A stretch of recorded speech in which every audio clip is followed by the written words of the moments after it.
Howdy, I'm Johnny McCobb, the creep of the class, and I'm here at Horror News Net TV.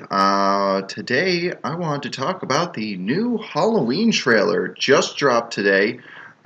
People have been waiting for this trailer for literally for like months now. People have been dying for this thing to drop. This movie has had me having very mixed feelings. Let's put it that way. Because on the one hand, I mean, you got Blumhouse, probably the biggest horror studio currently in activity. You got John Carpenter attached. You got Jamie Lee Curtis returning to reprise her role. And it just looks like it's going to be, just based on those bits of information, you think, oh my God, this is going to be amazing. And then you get into the facts of it, and John Carpenter actually has zero creative control on it. They're literally just handing him a paycheck so they can slap his name on. I mean, the dude wasn't even aware that there was a rough cut by the time that they had already had a private screening of the movie. He's completely out of the loop. Said private screening was apparently very ill received, to the point that they had to go back and do a whole bunch of reshoots. Anytime I hear of extensive reshoots in a movie, I immediately think, oh God, this is going to be bad. It's... But we finally have a trailer, so let's take a look at it. I've waited for him.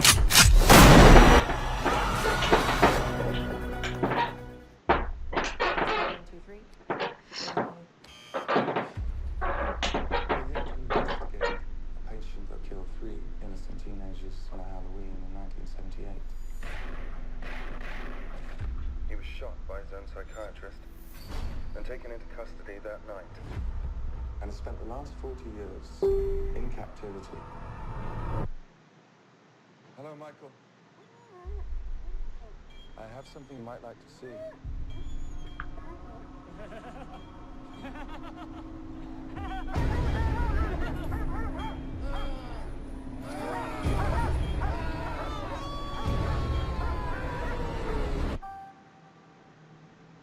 Everyone in the family turns into a nutcase this time of year.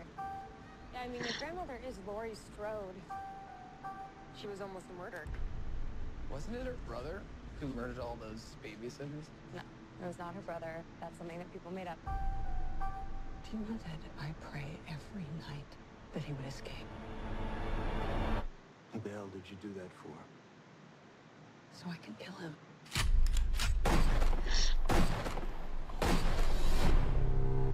Dad, look out!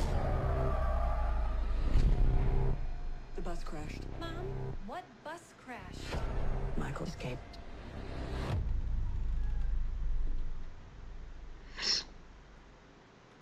Excuse me, somebody's in here. Hello?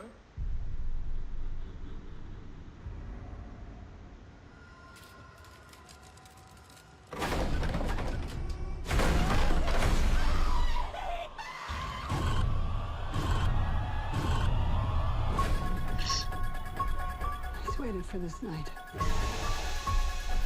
He's waited for me. I've waited for him. Get out! Go home! Get inside!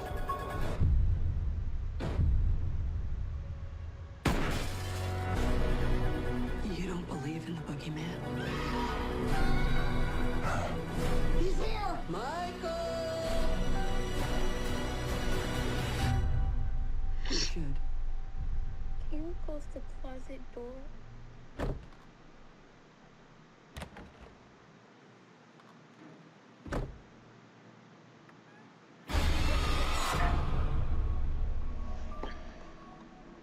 Okay. Let me preface something before we actually dive into it and I give my little analysis. I hate the Rob Zombie Halloween movies. Like, so much. I consider the first one to be a travesty, which completely misses the point, and I consider the second one to be just a raging dumpster fire.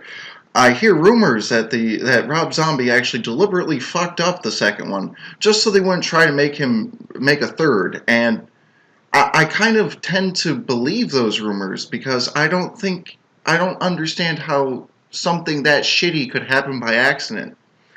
And I just get the Rob Zombie vibe from this. Let's take a look. I've waited for him.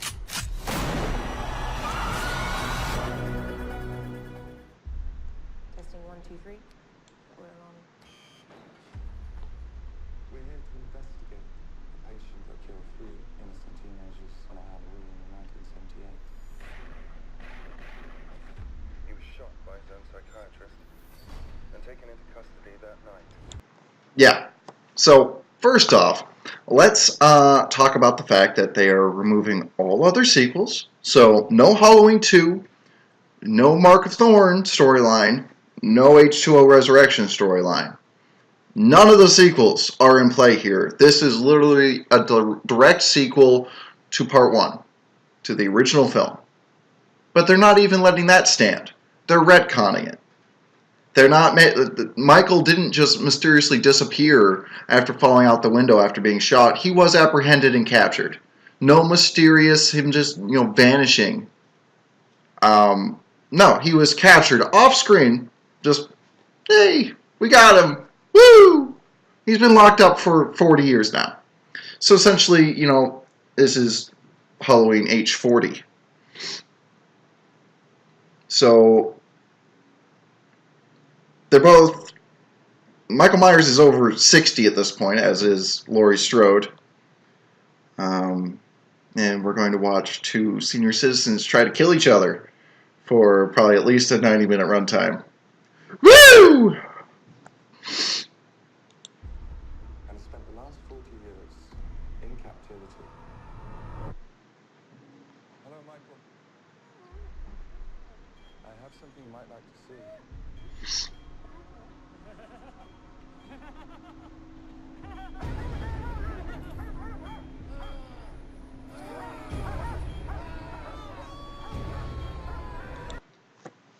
This scene is so over the top and stupid. I hate it so much. If this is the type of tone that we're going to be going for with this movie, then this is going to be horrible. Everyone in the family turns into a nutcase this time of year. Yeah, I mean, your grandmother is Laurie Strode. She was almost murdered. Wasn't it her brother who murdered all those babysitters? No, it was not her brother. That's something that people made up. So we're not just removing all the sequels, we're changing entire plot points. Michael Myers has always, in every other installment, whether it's whether it's number 2, whether it's 4 through 6, whether it's H2O Resurrection, or even the Rob Zombie movies, it has always been about him killing his family members. Always. But they're removing that connection here. He was supposed to be Laurie Strode's brother. Since the first movie. Not a lot of people know this, but in the extended cut, they added a scene for the first movie, for the TV adaptation, for the TV version, where it shows that Michael carved sister on the back of his cell door before escaping. And that's in the first movie. He was established to be her brother since the first one. So we're looking at more retconning here. And I've had some people say that, it was the network that demanded that John Carpenter did that John Carpenter add that. Well, for one, he came up with the idea of her being his brother for Part 2, which he did. They just demanded him adding more scenes to the first movie to tie things together. He was the original creator. It was his idea. It's not like we're talking about the Mark of Thorn mythos or something where it was some completely out there idea that someone else came up with. No, this came from John freaking Carpenter. This was his idea. And like I said, His name might be on this movie as an executive producer, but he had nothing to do with this story. Do you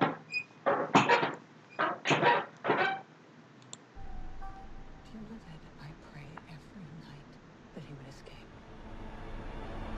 What the hell did you do that for? So I can kill him.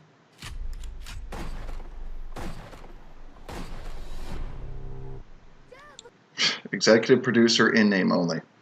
Here's a paycheck. Let us put your name on the movie. The bus crashed. What bus crash? Michael escaped.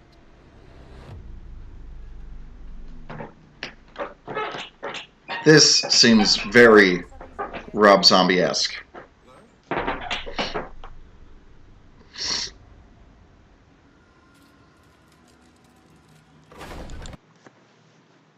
Fucking teeth? Really? Teeth? Have you ever seen Rob Zombie, Michael Myers do anything like that? Michael Myers has always been a clean, methodical killer. He stabs people, he strangles people, sometimes he has gouged their eyes out or crushed their heads. That is about the extent of his repertoire. He doesn't like yank people's teeth out or smash them out with a freaking hammer and then throw them at people. We have never seen him do anything like that in any of the movies. It's completely out of character for him.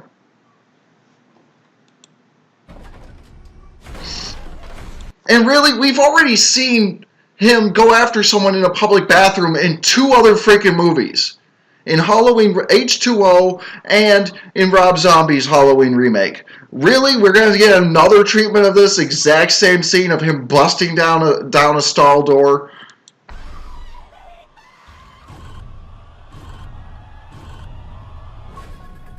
He's waited for this night. He's waited for me. I've waited for him. Why, though? You've eliminated the connection! Why the fuck would he be interested in this random chick? I mean, okay, so let's remove the brother-sister connection from the first movie and just say he's a wacko going after random people. Okay, there's no rhyme or reason to it. 40 years freaking later, why would he go after the same freaking person? Why wouldn't he just go after more random freaking people?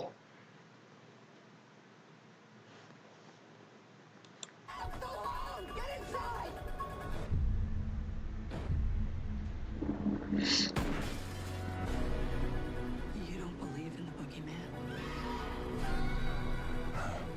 He's here! Michael! You should. Can you close the closet door? Okay, I like this scene. Okay, I like this scene. Granted, I like this scene. I'll give the devil its due. Okay, that's cool. But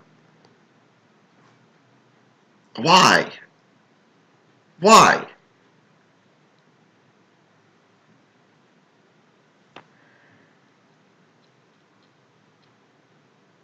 Just why?